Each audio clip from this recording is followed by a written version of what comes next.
Hey, hey, hey, what is up, everybody? Den and Chin is back. It is Tuesday, September 10th. It's Denise Salcedo and Chinedu here to talk about NXT. And first of all, Chinedu, I feel like I haven't seen you in forever, man. Good to be back. How are you? I am great. It's good to be back. It feels like we haven't seen each other in like 40 weeks. It's been a long time, but I'm happy to be back to review one of the best brands out here, NXT. And what a great episode to review tonight. Dude, they really stacked it up today. Obviously, everybody here knows nobody's living under a rock. We have the presidential debate going on. And I've been just kind of seeing on it's so funny because I feel like a child, right? Because I feel like a child, and I'm gonna explain why.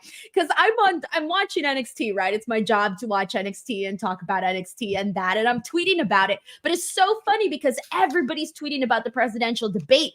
And I'm like, oh, I feel like such a child. I'm out here tweeting about wrestling while everybody's tweeting about serious things going on in the world. But I appreciate everybody here who's going to take their mind off of those things and listen to some pro wrestling conversation for a minute.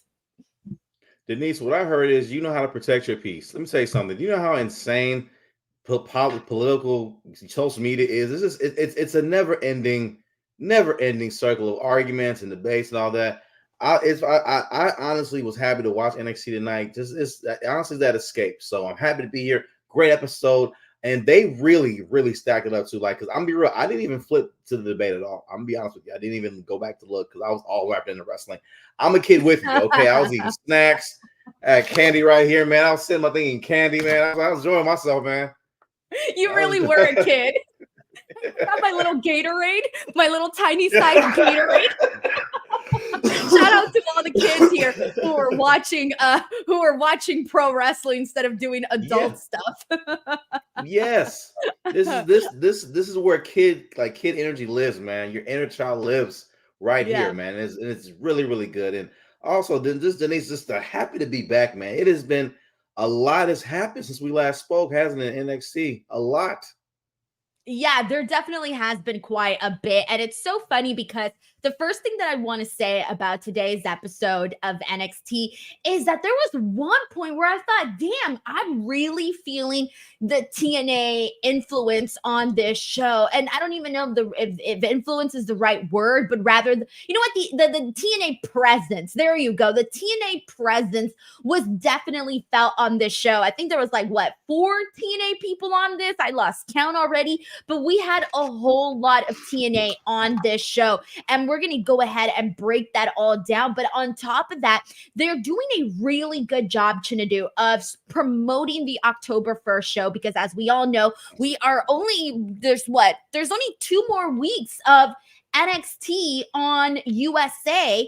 And then after that, October 1st, we're moving over to the CW. And they were doing a really good job today and of just like really hyping up, hey, we're getting to the CW. We're almost there. This is what we got going on. We got already a big match announced for that with Giulia and Roxanne Perez. On top of that, we've already known for a while that we're going to be seeing CM Punk there. We know the following week we're going to be seeing Randy Orton. That was announced months in advance. But a big thing that came out, and it was actually the last thing on the show, I want to get started with that, is CM Punk tweeted today when he was watching Giulia's match that he had an idea.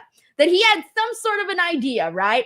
And then at the closing of the show, Ava announced that CM Punk will be on next week's episode of NXT. So not only will he be on the premiere episode, but he'll be here next week's. And from the sounds of it, I think he's making like an announcement, or at least letting his idea be known for what he has planned for October 1st. Now, Chinedu, I have no earthly idea what is being planned here, but am I wrong that the first person that popped into my head was AJ Lee? Like, I'm curious about the chat. Like, that was the first thing that popped into my mind. Honestly, that's not odd at all. Because listen, first of all, CM Punk knows we want AJ Lee back. Okay, I think everybody knows this, man. And I don't know if we ever will see her again though. But if there was a place where I feel she would want to come back to compete, I think she would have a great time at NXT. I think it'll be really fun. I mean, again, not trying to pressure anything like that, though, but I think the announcement was that. I think that would be super awesome. It'll be great.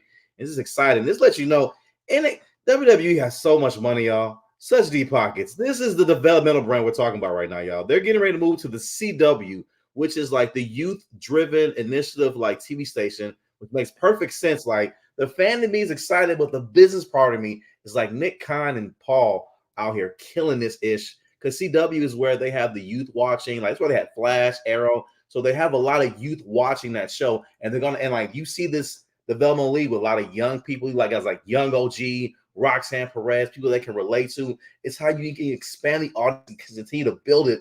It is brilliant. And you got CM Punk. What the man, they're gonna make so much money. Wild? Yes, it's so wild, and I'm just so excited about it, and I cannot wait. I just like to see what it's gonna be like on CW, because it has me wondering so many things. Will there be a new set, new camera designs, new camera angles? How is it gonna look? Will it look the same? So it really just has me really thinking about this in the best way. So to go back to your point, they've done a terrific job at marketing this move. Right. And that's here's the thing. Like when I mentioned AJ Lee, I'm not even expecting her to come out and wrestle. I don't even know what I'm expecting for her to like do, but I do think that I wouldn't be surprised if like that is the idea that CM Punk has. And we all know that Roxanne Perez, like she loves AJ Lee. Like we know this. Yeah. And so I just don't know. But that is the thing, that is sort of the idea that I feel he might make. But if anybody else here has any other predictions for what CM Punk's announcement or idea is going to be, feel free to let us know. But yeah, they really are stacking this up. Another thing that they did announce too for the premiere of NXT on the CW was Miz TV. He's going to be doing that on the October 1st show. That one kind of felt like a little bit like, okay, it's not something that I'm too crazy about, but I'll take it. I'm hoping that it serves a really good purpose. Who knows who his guest on Miz TV will be? We'll find out. But I think it could be a cool opportunity, whoever his guest is, whether it's male or female. It could be like a really cool opportunity to just get them some buzz. Like, hey, you're in the ring with the Miz and you're on Miz TV on NXT TV. I mean, there's a whole lot there that I think can be sort of exciting for the talent on NXT. I definitely agree. But Denise, before I continue with anything else, before we even get started, I have to put this out here right now. Sheldon Jackson. All right, I know you're there. Oh, did you finally go back? I went back and I watched it, okay? I watched it. First and foremost, I want to thank Sheldon Jackson. He popped into my text and review live stream on IG the other day. I saw his name in there. I appreciate you for popping in, having a good time with us, man. First of all, I appreciate that. But back to what I was saying, all right? I want to say I watched it. And to my point, my perspective of it was Wesley when he was a face. I was predicting he was going to turn heel, but he was still a face. So the Rascalz coming out to help him would not have made sense as a face, but as a heel, it'll make sense though. So that was my perspective back then. Flip-flop king, sure, you know, hey, well, no, I don't even think it's flip-flop. I think it was just me just like having that perspective of he was a face at the time, whatever. So that's what it is though. But Sheldon Jackson, I want to make sure I said it out there because I know you're here. I know you're out there. You're somewhere in here. So is the beef settled now? Is this it? Like, is this settled? This beef between you and Sheldon? Is it over now? This is going on for weeks.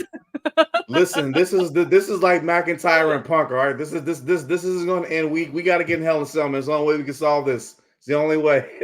I know. Hell in a Cell, lock it in there. Flip-flop. What is it? Flip-flop king? Oh man. All right. Well, let's go ahead and get into these super chats here. And here we go. Speaking of Sheldon Jackson, he gifted 5 DWO memberships. So thank you so much for that. We got Steven in the house that says the Bloodline showing up was not on my bingo card. Dude, that is how we kicked off the show. So let's get right to it. The Street Profits versus Nathan Frazer and Axiom. That was an announcement that was made. I think it was made yesterday, actually. Yeah. Yesterday, and Ava made that announcement that they would be filling in for the Rascalz, and I thought, oh shit, if you're going to replace anybody, it's going to be with the Street Profits. And when you know, yes, everybody here knows what kind of team the Street Profits are. They're very excited. They do high-flying stuff. Very, very cool tag team. So when you have them in there with Nathan and Axiom, who are also known for going out there and doing some crazy high-flying moves, even more so than the Street Profits, you knew that you were going to get like this pretty fun match. And that's exactly what we got. Like everybody If this match could have been sponsored by the Energizer Bunny, this match could have been sponsored by them because they were moving at a ridiculous speed, Chinedu. And we were seeing like Nathan with his insane 450 splash that he hits. I don't even know. But I have not been this interested in the Street Profits in a while because, you know, we've talked a whole lot in the past about how, you know, things weren't really working out for them in the last couple of months over on the main roster after the whole Bobby Lashley thing that just didn't work out. And so today I'm like, dude, I feel like this was a really nice reminder of why I like the Street Profits. And they're always going out there and having great matches, but this was just a little bit of a reminder. I definitely agree.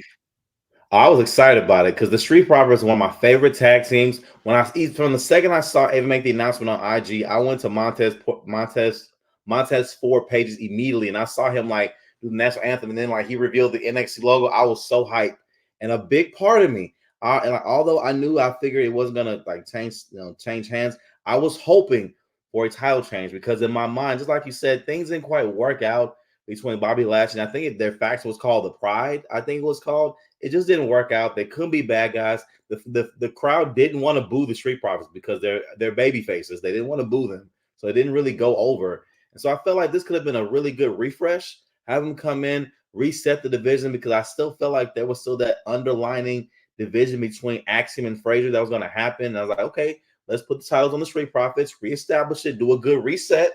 Cool. Maybe have them feud with Hank and Tank over the titles, you know, get Hank and Tank over, you know, maybe something like that. But again, I was excited about it. I love the Street Profits, but it was a very good match. And just like Dar said, I was not expecting the Bloodline at all. I think I saw some people on Twitter like, oh, they saw it coming from a mile away. And I'm like, not me. I mean, maybe because I've been out of the loop for the last week, but I didn't see it coming only because I just don't. We don't get the Bloodline on NXT, right? It's like a whole different world. I know we get main roster people now more so than we did in the past, but still, we don't get the Bloodline. So the Bloodline coming out and attacking the Street Profits, it was cool. And then Jacob Fatu hit this insane freaking swanton or senton, whatever the fuck you want to call it. I don't even know anymore. My mind's a blank. I was just like, oh shit. The second he went for it, I was like, oh my God. It was just powerful force. Oh man, it was very, very cool. I agree. So, it was. Yeah.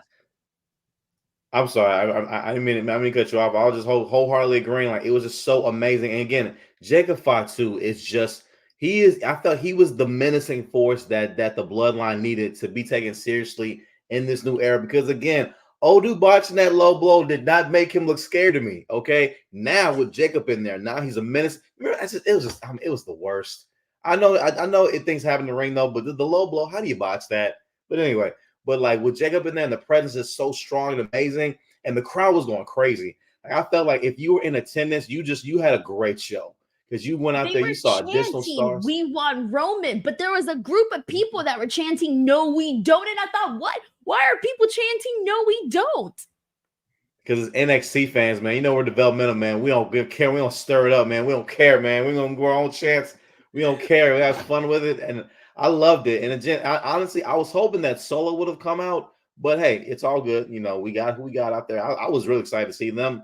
What I loved, and that was interesting, too, they beat up Axiom and Frazer, too. Yeah, they did. You're right about that. I was just so focused on the Street Profits. But it made sense for them to beat on them, too, because they're just madmen. That's fine. Yeah, that's fine. But do you see Axiom and Frazer popping up on SmackDown to get some? I mean, I don't see why not. I don't see why not. Because I would. Because in my mind, like if I'm go for it. I'm sorry, because in my mind, like they're the NXT Tag Team Champions, and they just got jumped and beat up by the WWE Tag Team Champions. We need to come and see y'all. So I think that would be great. I mean, not even title for title though, but I mean, yeah, that would be just a good match on SmackDown to showcase these guys. So just in my mind, or even on NXT, just in my mind, I thought about that. Because at first I thought they only beat up the Street Profits, but then I turned around, I saw them like knocking out Axiom. I was like, oh, okay, they're getting everybody. Well, dang.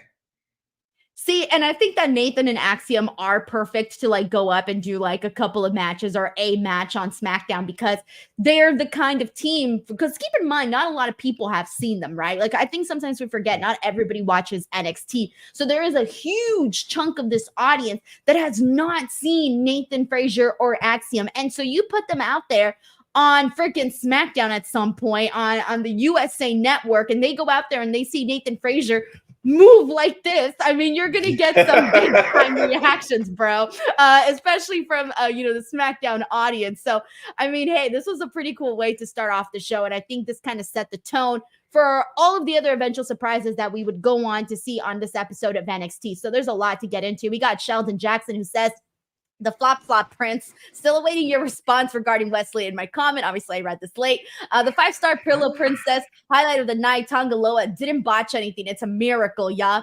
It's a miracle. I don't know. Every time I think he doesn't botch something, all of a sudden I go online and it's like there's a clip and it's, oh, he botched this, he botched that. And like there's always something, but it's been a while because everybody knows that there's if you haven't seen it, there's a whole montage video, which is, it's kind of embarrassing, but it's out there. Thank you so much to Sheldon. We got Matt Logan here who says, watch the first hour. Giulia is going to do great in WWE. So let's get to that because that is a huge topic here today. So Giulia made her debut to WWE on NXT No Mercy. Last week, she had a confrontation with Roxanne Perez. She's coming for the championship. This match is happening on the premiere episode of NXT on the CW, which will be on October 1st. And today, she had her in-ring debut. And it was a match against Chelsea Green. So I would tell you, I think the thing that surprised me the most in this was I thought they were going to just feed Chelsea Green to Giulia. And for the most part, they did, right? But they let Chelsea Green get in a little bit of offense on Giulia. And I wasn't even expecting that. I thought Giulia was just going to wipe her out so freaking fast. And they didn't do that, which I kind of enjoyed that in a way. But eventually, Chelsea did her best. She hung in there. She even had a little bit of a slap exchange with Giulia. But at the end of the day, Giulia basically got her with this like massive knee, takes her out, gets the win, and she is, getting ready to go into this match against Roxanne Perez. We even got a backstage little interaction with her and Ava, and she was there with Funaki, so that was kind of cool. And that was when we basically found out that, hey, we're going to be seeing CM Punk as well. But what did you think of her match? What did you think of the debut? Because we hadn't even spoken about that just yet here on the channel. Well, I mean, I was honestly happy to finally see her debut because it had been a while. I think we first saw her at Stand and Deliver. That was WrestleMania weekend. So it's been a while since we've seen her, though. So to have her finally debut was great. Albeit, it came after a Jada Parker defeat, which is all good. I want to get into her standing outside all day waiting on people later, but you're right. She was out there all day. I was like, y'all in Florida. I know it's hot outside. Okay, it's August, it's September. I know it's so hot out there. No, you go on inside. All right, jump inside. But with Giulia debuting and against Chelsea Green, I was expecting the same thing you said. I was expecting her to squash her quick, kind of like a Santina Morella treatment. Come out there, 3-second match, and loss, and she'll get up. What's going on? But I think, and this is again one of my Chinedu theories. An underlining thing is how much the crowd really does like Chelsea Green. Beyond her heelish kind of comedic character, the crowd really does fuck with Chelsea Green. And I feel the day that she turns a full-on babyface, she could be a really top like babyface in the company though, because the crowd really does rock her like heavy, and she's good in that ring. So I felt like it was great to have her as an opponent, like somebody that can go show Giulia that's really good though. NXT still has some people who are talented though, but they're still learning in the ring right now. Some of them have still only been having matches for like a year or two though. So bringing Chelsea down to NXT for this match was really great. I love to see the competitiveness in it. I'm glad they gave Chelsea a little bit of like fire in there, keep her character strong because she's still a main roster person though. So you can't have her come out here and get her entire ass handed to her though. So I'm glad they didn't do that. Kept her looking strong for the most part. I ain't gonna get a whole ass handed to her by Giulia. Wait a minute, hold on. And then Piper Niven come out. How can you just let her get her ass? Listen, that's what they told me. So I'm happy they smooth that out though. But Giulia I'm glad she got the win. She's supposed to win. I'm excited for this CW match, and I really like was Roxanne Perez's annoyance because I feel this has been an underlying thing. people of like NXT giving all these newcomers and these free agents this red carpet treatment that she feels she does not get. So I love to see that continued burning fire come in. And I do hope that she does interact with CM Punk somehow, some way next week. Because beforehand, too, I remember when they last spoke, I think she told him that she was disappointed in him. I think last time they spoke, though. So I'd love to see where that carries on as well, too. And so the big thing that you mentioned too, and I want to get back to this point that you made, is Chelsea Green. She really does have a lot of respect from the fans and from people backstage. Like, she has won people over. I feel like the moment that she was already winning people over just with the character, right? Like, the character is funny. It's not annoying. It's very funny and it works. And I think it's so funny because I feel like she captures all types of audiences too, right? Because I think like on the guys' side, like the guys really, really love her comedy. The women, we love her comedy and we love her fashion. Like, she really presents herself like a star. And that's something that I notice each and every single time with Chelsea Green. But I feel like the moment that she really earned a lot of respect was that spot from Money in the Bank where she got tossed off the ladder into the table. I feel like that moment, everybody thought, I already like Chelsea Green, but now I really respect Chelsea Green. So Chelsea, like you said, going out there, I thought she was going to get her ass handed to her. Like, I thought that's what they were going to put her in there for. But the fact that they did give her some offense, it just kind of goes to show a little bit more of the respect that they have for Chelsea, to not just send her out there, like I thought, to basically get eaten up alive by Giulia. So anyways, we got that whole thing settled out there, and I'm excited. I'm honestly excited. Now, here's the big question, though. And I pose this to everybody here, whether you're watching live or you're watching afterwards. Does Giulia defeat Roxanne Perez on the premiere of the CW? In my honest opinion, absolutely not. And really? To me, and here's why. Because although Giulia is a free agent, she's I know they have big plans for her. I look at complete package.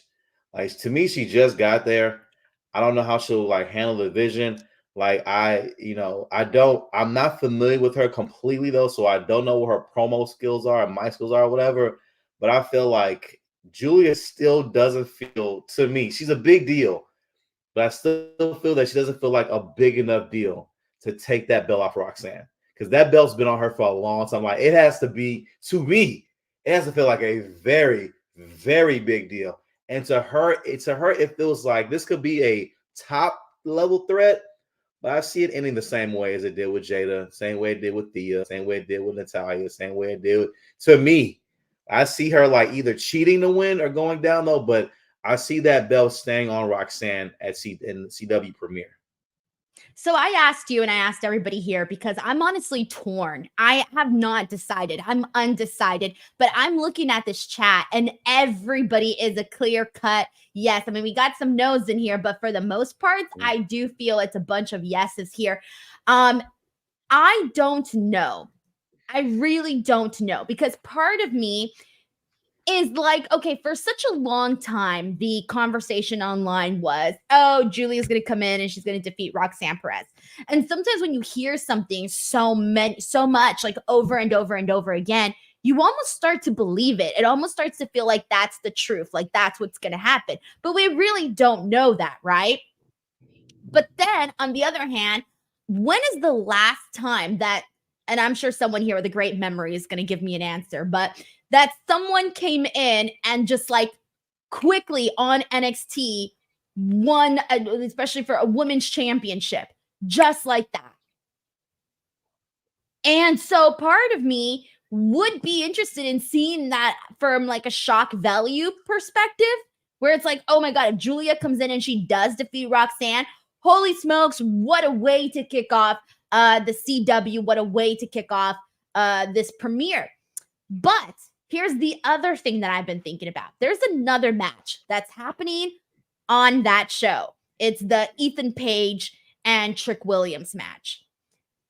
I personally think that Trick Williams is getting his title back that day against Ethan Page. So do we see two new champions be crowned, or do we just see the one? And is the one Trick Williams or is the one Giulia? And so I'm torn here. And I was kind of hoping that I would be sold in one direction. But I feel like give me another week. Give me another week. I need to debate. I need to see what I'm working with here. But I still don't know for sure what the outcome is going to look like. Now I know I've been known to be biased for Roxanne because first of all, that's my homie. Carla, if you watching, you my homie. All right? She already know that. That is. I'm Team Roxanne Perez, Team Reality Wrestling, man. She came from the row under Booker out here in Texas, man. So she truly is like that's the homie for real. But to me, as a business, right? We're on CW. We're trying to get these young viewers in. Who is one of the most marketable young people in that? Roxanne. To me, she appeals to these people. I want her as champion for a while. At least let us get on CW for a little bit because I want to see how she poses with these viewers. To me, as a business in my mind, because I feel like she's one of the most marketable people. She's young, has a belt on her, and to me, like once you take the belt off of her, what is she gonna do in NXT unless she goes up? And there's also the Stephanie, like Stephanie. What about her? And what about Cora J? In my mind, I know Cora's still on the shelf though, but a part of me still feels like Roxanne's title reign cannot end until they circle back to Cora. To me, I don't know how long she's gonna be out, but in my mind, the way I feel like their stories have been parallel, the way they have written certain things, she has to counter her at least one more time. But this time, she's the heel, Cora's the face for that title. To me, I don't know what's gonna happen, but that's just how I see it in my mind though. And again, like I see Roxanne as like more marketable on CW going forward as champion to me. So I feel it's interesting because like you see the end game being Cora Jade. And I think that at one point was going to be the end game. But unfortunately, you never plan for injuries, of course. So I feel like that changes things. And things are moving really fast right now on NXT where it's like they don't got time to wait for people. They really, really don't. Like you have this, I mean, the women's NXT roster looks like a freaking line. A line of women at the freaking Disneyland women's bathroom. Like that shit is a long line, all right? Long line. And there's all these women that are just waiting to either A, get TV time, get a big time story, make it to the championship picture, become champion. I mean, there is a line for all of this. So right now, if you're not in that line, it's really hard to plan, right? So I don't know what this means for Cora Jade, but if you say like Roxanne Perez without the championship, again, going back to that long line of women, there are still so many stories that they can tell with other women and Roxanne Perez. And like, I was just looking at this and even that little tease that we got with Jordynne Grace and Giulia backstage, it felt like they were promoting this new crop of women. And it's weird to say because Jordynne Grace is not, signed with NXT, but still, she's still there on the show. But it almost felt, I don't even know. It almost felt like we were going in a different direction, but I feel like there is definitely a lot that can be done. Right now, they have a lot of options. They really, really do with the women, and we'll see what they do. But I'm still undecided though. As of right now, I'm undecided between Giulia and Roxanne and what's going to go down on that show. Part of me is like, okay, shock value, it can happen, and then the other part of me is like, well, let's wait and see. So we'll see what happens. But let's go ahead and continue into these other super chats that we got here. This is from Tunde Uad here, who says, hi, Denise Chinedu. How far?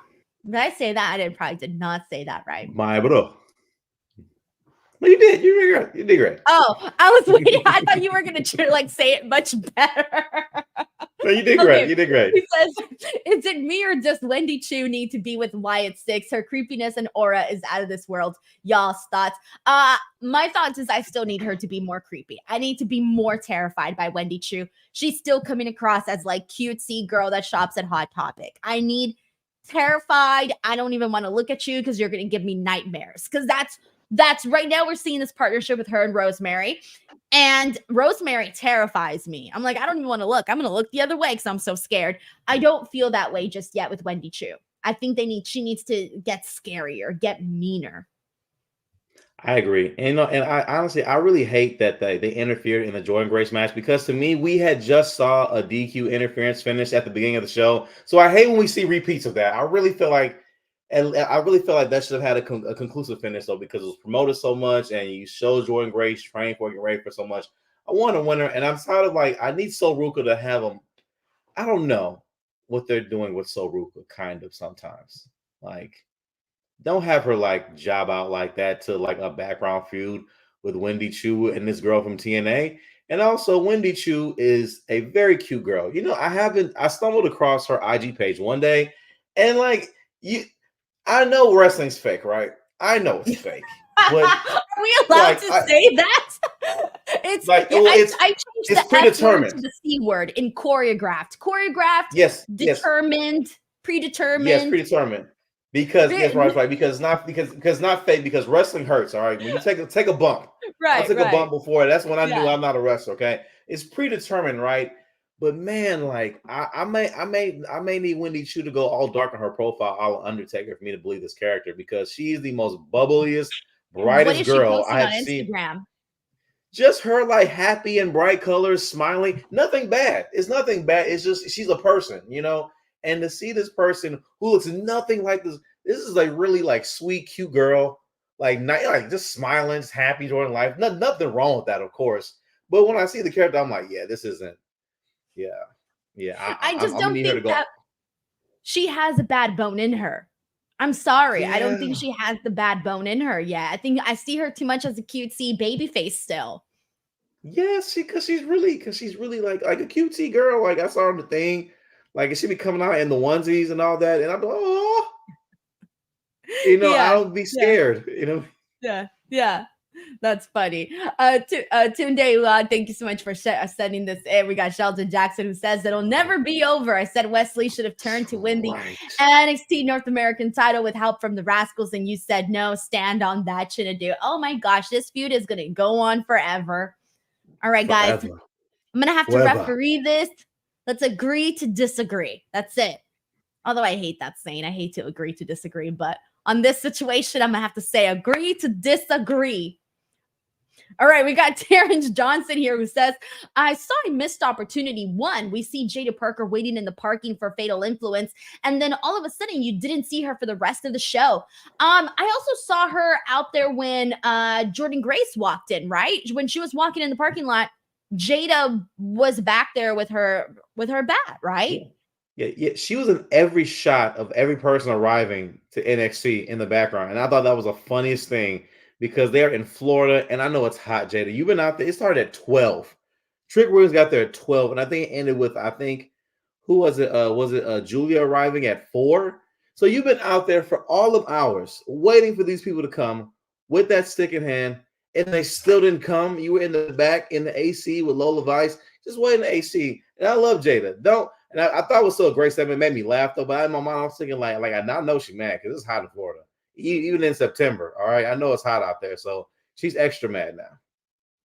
Yeah, I don't know what was supposed to happen for the remainder of the show. I was expecting Jada at some point. I was actually expecting her during the Jordynne Grace Open Challenge. I wasn't expecting. Part of me thought, what if she is doing the Open Challenge? I mean, why not, right? Why not? I know heel baby faces and all of that stuff, but Jordynne Grace is a baby face, so is Jada Parker. I know all of that, but I'm like, she could have still gone out there. And I thought for a second, because I had seen her out there, and I'm like, what if? I don't know. But to go back to Terrence Johnson here and what he said, we also did see Fatal Influence, and they had their little backstage interaction with Lola Vice where they were telling her, oh, you guys should go in and answer Jordynne Grace's challenge. I did like, though, that not everybody, I did like that there was some fear on their part of ooh, I don't want to be the one to go in and answer Jordynne Grace's Open Challenge, at least for the Fatal Influence. I did like that too. And also, now that you mention it, I felt it probably would have made more creative sense if Jada would have gone out there, had a great match, almost would have had it for the win, and then Fatal Influence came in and interfered and laid her out again. I felt that would have made much more sense than Wendy Chu and Rosemary coming out to me. Again, Rosemary's very scary. Wendy Chu, you're like, oh, sweetie. She's so cute. That's why I was like, she's just okay. I know. She's so cute. What? Stop it. Anyways, but I do want to go ahead and get into that because we touched on it right now, and that was Jordynne Grace's open challenge, which was answered by Sol Ruca. And you mentioned, hey, we don't know what's really going on with Sol Ruca. It's so weird because I think everybody thought that by now she would either be NXT North American Women's Champion, hell, NXT Women's Champion, maybe not NXT Women's Champion just yet, but maybe on the precipice of becoming NXT Women's Champion. But it seems like Sol Ruca is the person that they're like, we're holding on to her. We're holding on to her. We're almost going to let her loose, almost, but just not yet. They do put her, she's constantly being seen on the show. She's in big opportunities, but it hasn't necessarily fully culminated for her just yet. But I don't know if it's such a bad thing. I don't think it's a bad thing because, again, I mentioned there are so many women and all of this stuff that they're doing. But Sol Ruca, I think by now we were just expecting to be on a different spot. But instead, she's just kind of the person that goes out there and she just has good matches. That's who Sol Ruca is. And I'm not going to hate that. She goes out there and she has good stuff. I did not love the way that the Jordynne Grace match ended. I did not love Wendy Choo and Rosemary coming in and basically attacking her. I did not like it because here's the big reason why I didn't like it. Well, there's two reasons. One, I did want to see Jordynne Grace definitively defeat Sol Ruca. The big reason being that Jordynne Grace as Knockouts champion, she's really, she went out there and she lost to Roxanne Perez. And there was this big conversation about how, like, well, do you send your champion to go lose to another champion, right? And I defended that. And I said, yeah, in this situation, yeah, sure, I'm cool with Roxanne Perez defeating Jordynne Grace. But with that being said, you got to give her one back. And I think that she could have easily just defeated Sol Ruca here and given her, like, a reward, I guess, for losing over to Roxanne Perez. Cool. It's her open challenge. Like, I would have liked to see that. And then the other reason was basically I just wanted to see this match actually end with a satisfying ending because both of these girls are so good. And I wanted to see more of this, seeing how Jordynne and Sol Ruca were working with each other because they're such different competitors. And I kind of liked what they were doing, at least for the couple of minutes that we did get to see this match. So personally, I wasn't too crazy about Rosemary and Wendy Choo coming in and attacking Jordynne and having that end the way that it did. I wanted to see this. I wanted to see Jordynne Grace definitively defeat Sol Ruca. I definitely agree. And I felt like that finish, to me, it undermined the build-up they gave to it. Jordynne Grace is on here releasing all these promo vignettes for training, getting ready, describing how important defending this title is on different shows to add to the prestige of the TNA Knockout title. So I'm very, very confused as to why they chose that type of an ending for a match that way, because I felt like it was a good match, good showing. Sol Ruca could have lost, like you said. She could have lost, like you said. And I've really been sound in defeat because she's a face. As long as she'd hit Soul Snatcher one time, the crowd would have been happy. It's a great move. It's a really great move. And I gotta say, every time I think of Sol Ruca, I think of Righteous Red. She makes me laugh. The fact that she revealed that she was half black. Oh yeah, said, no, she got black ass. But that looked like me. That made me cry laughing. Okay, cry laughing. Let's talk about that. My little food flap. Let's talk about that.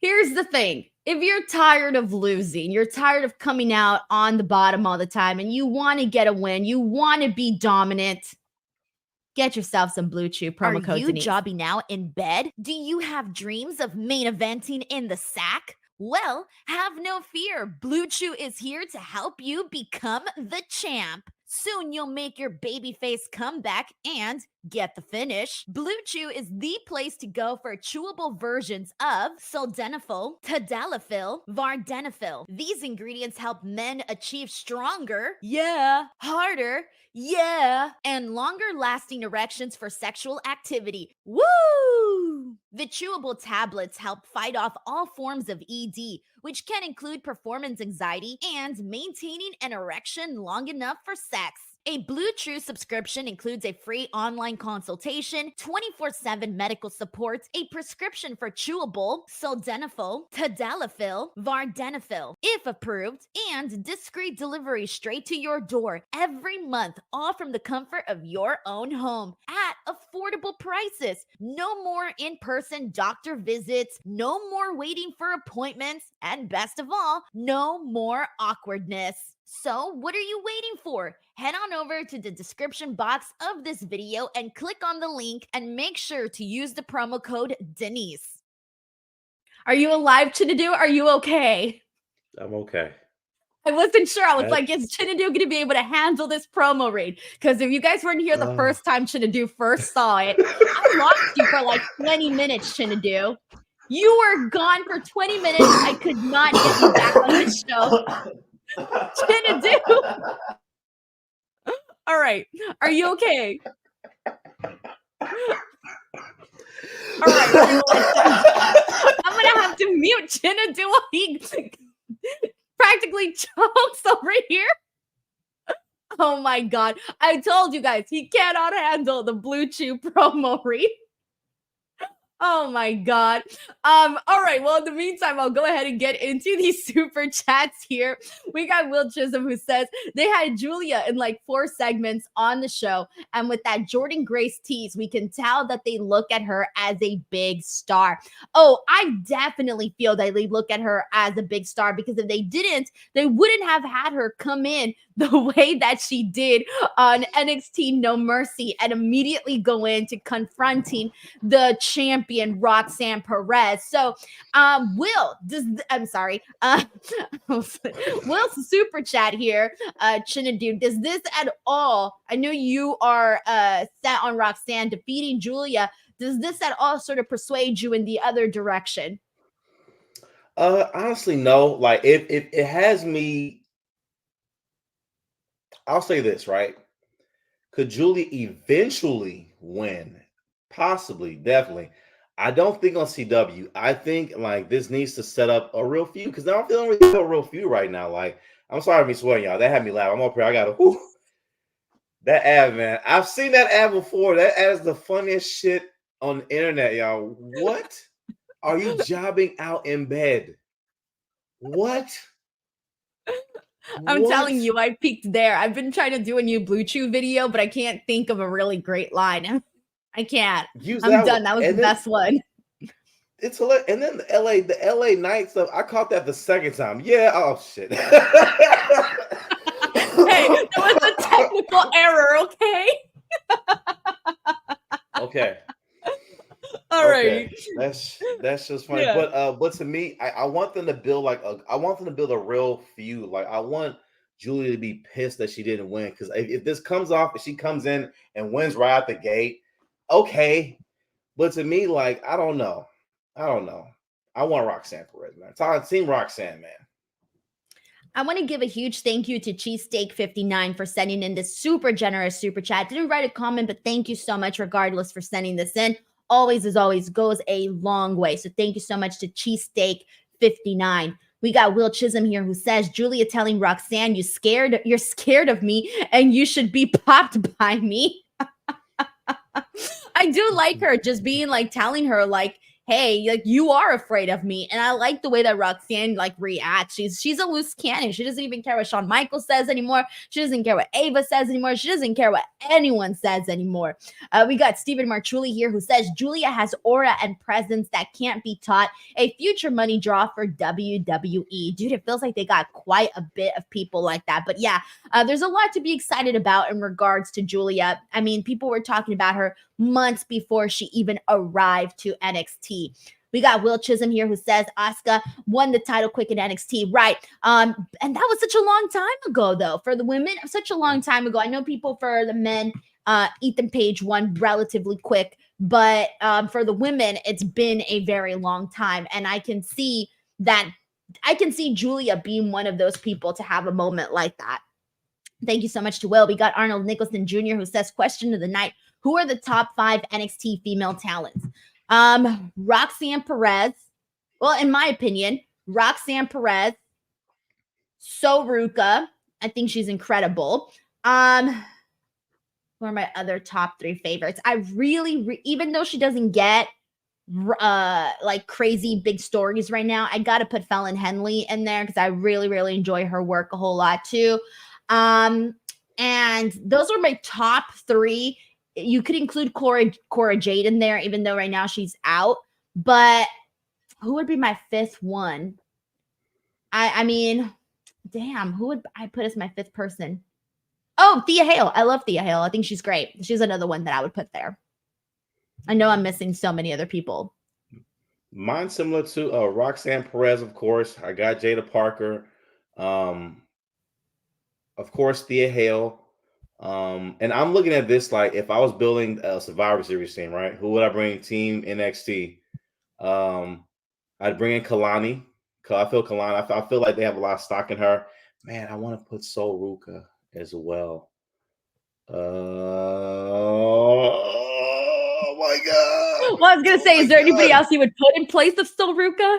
Yes, there is. I would feel like she was probably, and honestly, like maybe she might not be everyone's pick. Man, let me not put that. Okay. Hey, I don't know. Can I just put like two backups? Let me put two backups on. Okay, let me put two backups. Right, I'll put Sol Ruka on there in terms of TV time, right?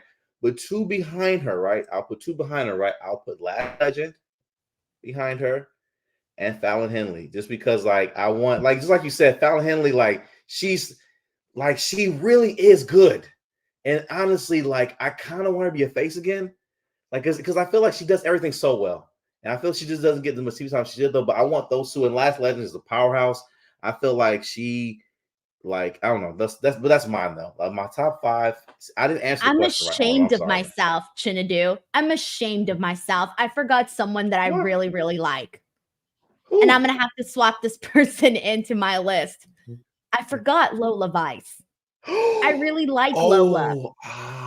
Yeah. I really, really like Lola. I gotta throw her in there too, man. I don't know how I forgot. Take for me too. Take out Sol Ruka, put in Lola, and then like my backup two are gonna be Lash and Fallon still.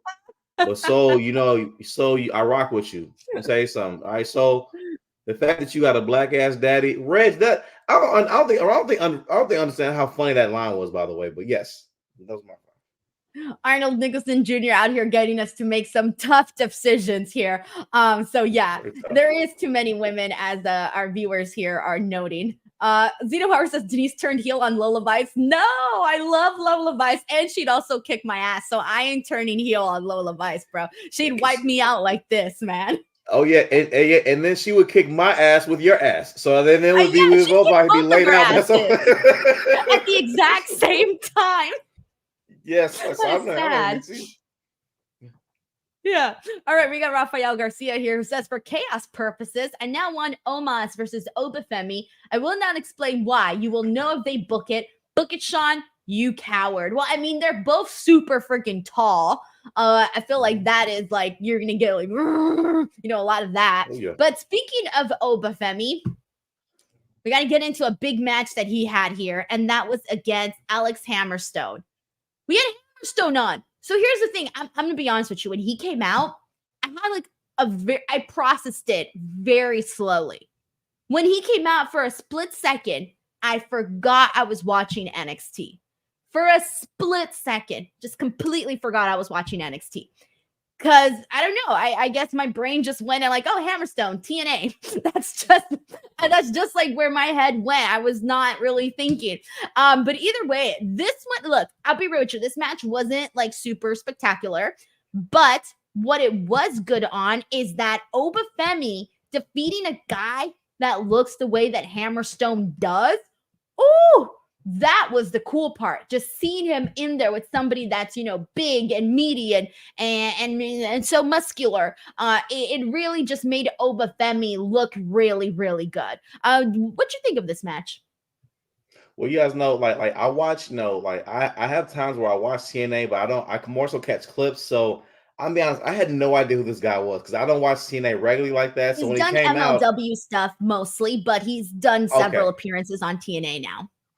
Okay, because I'm about to say, because I feel like I watch enough TNA where I felt like I would have seen him though, but he came out, he looked like a creative player because he looked so jacked up and like toned, and the fact that I didn't know who he was, but I was excited he was facing Oba Femi because, like you said, like just like what Biggie says, big meaty men slapping meat. That's what Oba Femi needs in his contest right now. Like he needs another big guy to go in there because he can go with the little guys, of course, though, but he needs that just for that. And I love the match.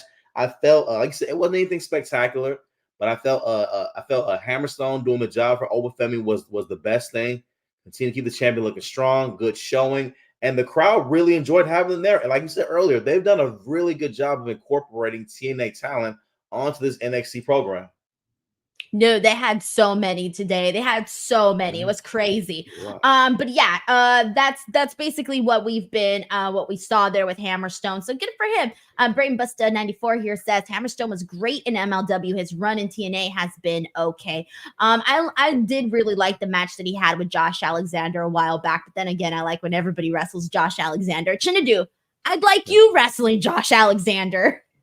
We have a 5-star. Dave Bells will give it 8 stars if we're doing that wrestling, man. I know it would because he would carry me through that entire match. I know he would. All right, we got Sheldon Jackson here who says, Denise, we gave you great content for you to use regarding Blue Chew and Pillow Princess, or to quote you, botched BJs. Come on, Denise. Oh my God. I know. I'm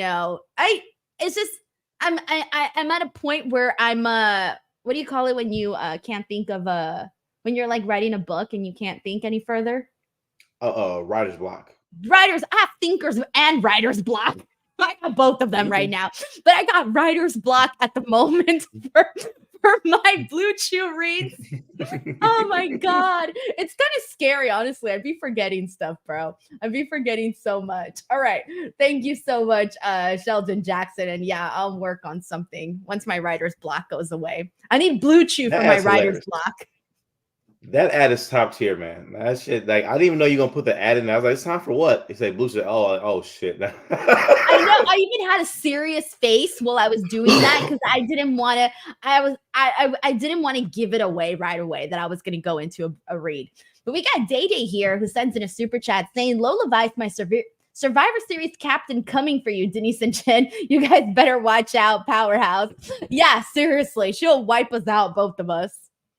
Hey, Day, we got to reverse it, man. We say we were sorry, man. Lola, please, if you're watching, we're sorry, please. That girl will kill us, for real. All righty, so moving on, we got a couple more things to get into on the show, but we pretty much covered like all of the main topics already. But I do want to go ahead and get your thoughts on Charlie Dempsey versus Javon Evans for the NXT Heritage Cup. Anything you really want to add on this? This was the first time I was actually interested in this match, and I was actually really into it. To be honest, I was very, very excited, but for the first time, because again, Dempsey does not. He's like, what I realized with this too, when it needs exciting participants, because I felt like who he's wrestling, it's been boring guy after boring guy, boring. It's like not that it's boring. It's been very good wrestling, but in terms of like giving that entertainment value, I haven't been into it though. But watching Javon Evans do this with Cedric Alexander in his corner running interference, it was so exciting to me. I really did enjoy this though. And I don't know because I like Javon Evans a lot, but I just felt like they had a great chemistry in the ring. This overall segment itself, I actually sat down and watched the entire match. Something I very rarely do with the Heritage Cup. That's my bathroom break. Okay, kind of. You know, I'm not a fan of it. I can't. I don't do bathroom breaks during the show, but I mean, regardless, there's certain matches where I do have to kind of force myself a little bit to like, don't let my head go someplace else. Don't let my mind go someplace else, because everybody's been through a situation where they're reading a book and they got to read the same line like 10 times because it didn't just register. Sometimes it happens with a match that's not. If there's a match that's not good. I've had a situation where I'm like, oh, I gotta rewind. Fell asleep at the wheel. Let me rewind. And that's happened to me quite a few times. And the NXT Heritage Cup, when they were doing it for a while with oh my God, I'm even blanking right now on who it was that had it forever. Noam Dar. Oh my God, yeah. I could not getting through those NXT Heritage Cup matches were a mission on the show. So it's definitely, when Tony D had it, I enjoyed quite a bit of what we saw with that. Charlie Dempsey in this match here with Javon Evans, that was fun. It was fun because Javon Evans has a little bit of a different style. So I feel like that's why you were probably a little bit more interested. So it has gotten better, the NXT Heritage Cup matches. Wholeheartedly. And it's just because I think it's so boring. Even the way they carry the title is boring. They just hold the trophy in the bag. Boring. But this one, so exciting. Do you You're see, like, even the way they hold the Heritage Cup is boring. it's just so boring. It's like, golly, man, like it's just okay. Okay, this is Oh, that's terrible. terrible. Oh, but it's getting better. It's getting better. It's still my least favorite thing on the show, but it's getting better, okay? All right. We're The getting there. last thing, speaking of one of my least favorite things on the show, Ridge Holland, Duke Hudson.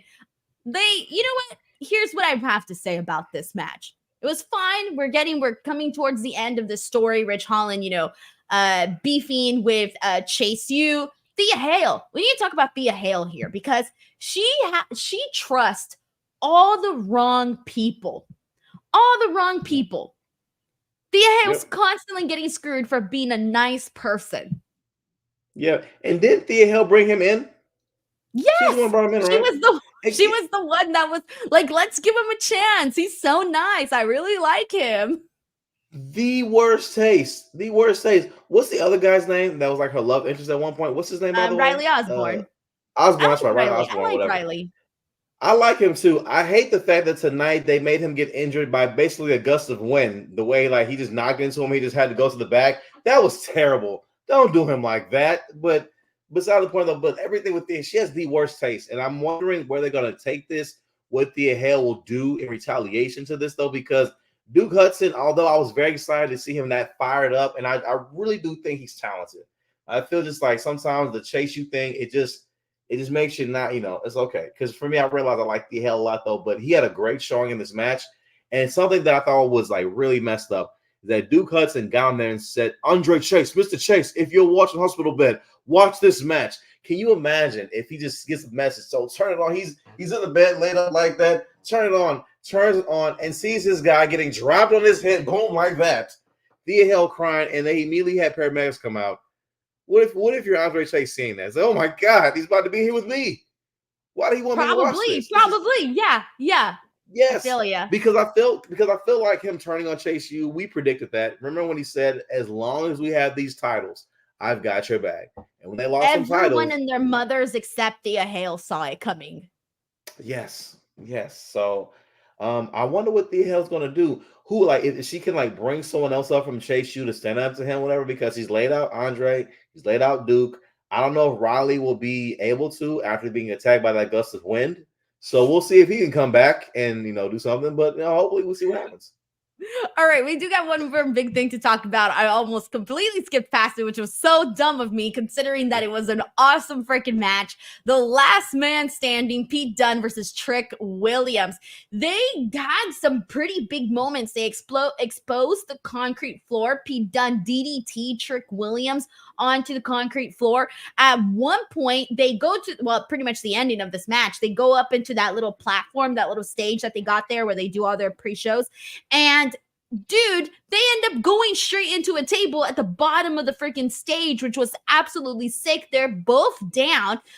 Ethan Page makes his way up there, and he's trying to encourage Pete Dunne to get up because he doesn't want to face Trick Williams. Trick Williams ends up sending his ass through a freaking commentary table, and next thing you know, Trick Williams, he's up, he's alive, he made it, and he wins this match, and Pete Dunne does not survive this count here. So Trick Williams is the last man standing, meaning that he's going to go on to face Ethan Page for his NXT championship. And that's when I'm saying I'm expecting Trick Williams to get his title back. I want Trick Williams to get his title back. That's the side I'm on here. Me too. I thought that table spot was so hilarious. I don't know why it made me laugh. Just because like Ethan. I mean, I don't know. It's something about he's growing on me. He really is. Like what you said before, too, though, we needed that champion. Now, Denise said this a while back when Trick lost his title, and I was upset about it. You were like, but Trick needs the chase. He needs a heel champion to chase after. And you were correct, Denise, because I'm not gonna lie, I've enjoyed the annoying Ethan Page as the champion. Like, I felt like he needed more credible challengers. Like facing Oral Mensa, that's not thing, but being in the mix with these, exactly. Like these are the challengers. But having him in the mix with Trick and Pete Dunne, and then having a guy like Pete Dunne, who the audience knows, trusts, and knows can go in that ring, he's a big deal. So it made it feel a lot more like big fight feel. So which is what I felt he needed. He needed better players around him, which I feel he has now. And him and Trick on that CW, I cannot wait to see it. And just like you, I'm expecting Trick Williams to win because you don't want to send that crowd home angry on a debut on CW. You want that entire arena, whether it's going to be, I'm pretty sure, and I know it's going to be a bigger arena, right? You want that entire arena in Chicago. Yeah. Oh yeah, you want that last shot on All-State Arena to be of the whole crowd doing what that trick. You want to establish who this is inside of that show. So wholeheartedly gonna win. I think Ethan did a really, really good job holding that belt as a heel champion, especially in these last legs of it, giving them more challengers and more credible players. But overall, it's been really, really good. I love this match. And I can honestly say I almost forgot about talking. I almost forgot about it. Like you said, it's been so many other things on this show, but the right person won. Pete Dunne is a great talent. He got Trick over. I felt this is what he needed. And this is just great. Everything worked out the way it should have. I 100% agree with what you said, man. Like, I do think that things could have been hotter with Ethan Page, but unfortunately, like you said, the challengers just really weren't there. And so now I'm kind of like, let's go back where we were at, because everybody was like, okay, ooh, Trick Williams is champion. Let's not all forget the moment that the freaking PC freaking shook because everybody was so excited that he had won. So now it's like, let's go back to that. I want to continue to see that. So I do expect Trick Williams to win his title back, so we'll see what ends up going down, but that's where we're at with all of this. We got Day Day here who says, your favorite on-screen couple gone wrong. Mine's is Eddie and Chyna. I mean, it's a great one. How the hell do you even top Eddie Guerrero and Chyna? They were so freaking funny. So freaking funny. Let me see another couple that went wrong that was kind of fun. There were some crazy ones. And I mean, Lita, she had so many, right? It was her and Edge, her and freaking Kane. I mean, I think you can even kind of count. I mean, yeah. What's his face? Throwing Gene Snitsky in there was a little different, but whatever. I'm throwing them in there. There was a lot that went down with that. But why is that the first thing that popped into my mind? Kane and Lita. I don't know, Denise. I had to mute my mic for a second when you went on that. When you went on that list, I was like, it was terrible. It was so bad. I don't even want to think about that story. Oh, you know why it's in the forefront of my mind? Not that it was my favorite by any means, but it was on the forefront of my mind because I had just done the SummerSlam rewatches last month, and I had talked a whole lot about it. That's why I was thinking about Kane and Lita. It was a terrible story. Terrible. It was like going back to that storyline. I mean, like I remember watching the episode and remember they had like Lita in a hospital bed looking like this with like makeup on her eyes, things like that. I was like, this is what am I watching? Yes, at that point, I was like, Lita's not gonna renew this contract. And when it's she's gone, guys. When she's done, this is it. She's leaving. This is terrible. Honestly, the question should be couples I hated, because there's so many. I didn't like the Vicky Edge thing. I hated that. Oh my gosh, do you remember when they were doing Tori Wilson and Tajiri? And her dad and who? Oh yeah, I do. Tori yeah, Tajiri. That was weird. I mean, I don't even know what I haven't seen that since it aired, but that was weird. Oh my god, I'm just thinking of couples that I didn't like. Do you remember Tori Wilson and Dawn Marie? Tori Wilson's dad and Dawn Marie? Yes. Remember, like they got married in their underwear on TV. We were like Bobby Lashley, Lana. I love how we just went the opposite direction. Day-Day's like, who's your favorite on-screen? We gone wrong. Nah, we hate a bunch of on-screen couples. Yes. Oh my god, there were so many. Everybody's bringing up a bunch now. We got Glamarella was fun. Arnold Nicholson Jr. says Trish and Jericho. Oh, and Trish and Christian. My gosh, there's so many. There's been so many freaking couples throughout the history of WWE. But yeah, that's a really good question. Trish is a team player, man. You think about it, like they had her kiss The Rock, Chris Jericho, and Christian on TV at different points in time. Trish is a team player, guys. All right, y'all better salute to Trish. We got Cheesesteak 59 here who says, who gets more TV time, Pete Dunne, Orange Cassidy, or Michin? Pete Dunne. He was on Raw like a bunch, and then he had a match too, and then he was here on NXT. So yeah, definitely Pete Dunne for sure. Mm-hmm. And then after that, Orange Cassidy, and then after that, Michin. Yeah. I love how it was random picks, but Cheesesteak 59. Thank you so much. And if I keep saying cheesecake, that's because I love cheesecake. So like, you know. you know. Man, All I may right, have that. Cheesesteak 59. Thank you so much for that. Oh yeah, Mandy and Otis. There you go. That's a good one. We liked that one. Oh That one was yeah. lovable. That one was You lovable know, for sure. I really do hate with the pandemic. Had the pandemic not happened, once they got together at Mania, that pop was gonna be insane. Yeah. Yeah. Oh well, it happens. But At, hey, at least that's where we're at, at least they had Rumble though, where like he like came out and she like stood on his gut and they had that moment. I think that was good. at. Stood on his gut. Oh my god. Yeah, Dominic Carranza says the same things. Thanks, COVID, for ruining Mandy and Otis. Savage. Yeah. But there you go. I mean, we could probably do an entire podcast on wrestling couples, good and bad, but we'll do that some other time.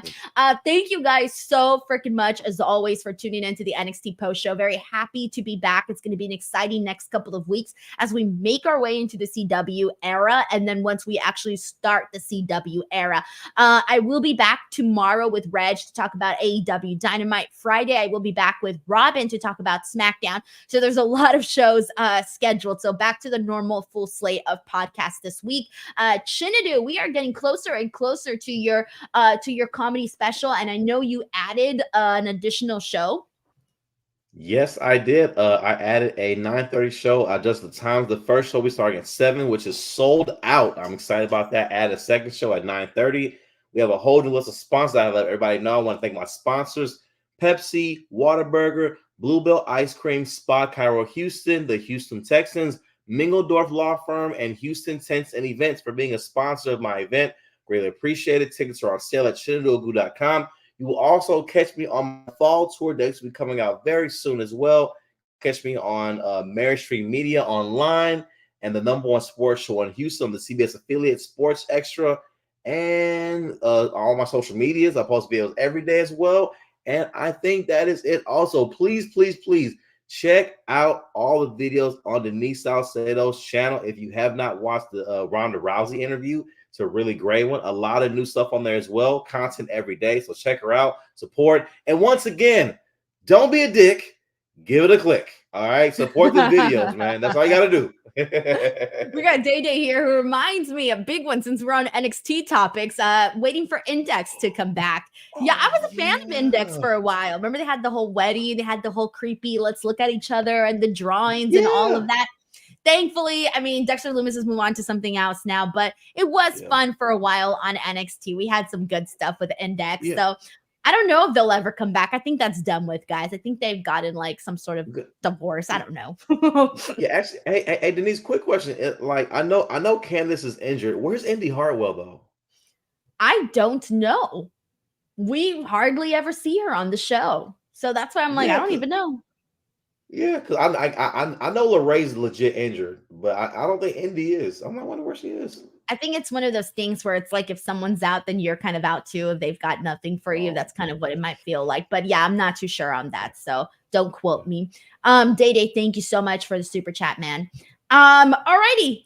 And that is pretty much our show. Thank you so much to Arnold Lincoln Jr., by the way. Please check out that Terror Twins interview. It's one of my favorite freaking interviews. I wish it got crazy numbers the way that Liv and Dom did, because that one got crazy freaking numbers. It's one of my most watched interviews ever. I couldn't believe it. And they only gave me, so really quickly, it was funny because we only had 18 minutes. So not 18 minutes for everybody, not just for me. So I went in there and it's a super quick interview. It's like 3 minutes long, right? But I was not expecting for it to go and be as popular as it was. But I really did like my interview with Damien and Rhea more, just because I had a little bit more time. So I was able to do a little bit more there. But anyways, check out that interview. Check out either one of them. I'm good with either or, of course. But I really did love that Rhea Damien interview for sure. It was really cool. Yeah. Y'all check it out, y'all. Don't be a dick. Give it a click, y'all, right now. As soon as we end, go to the interview right now. Greatly appreciate it. Alrighty, everyone. That is it for us. As always, please do not forget to subscribe to the channel. We'll catch you back here on the next one. Bye, everyone.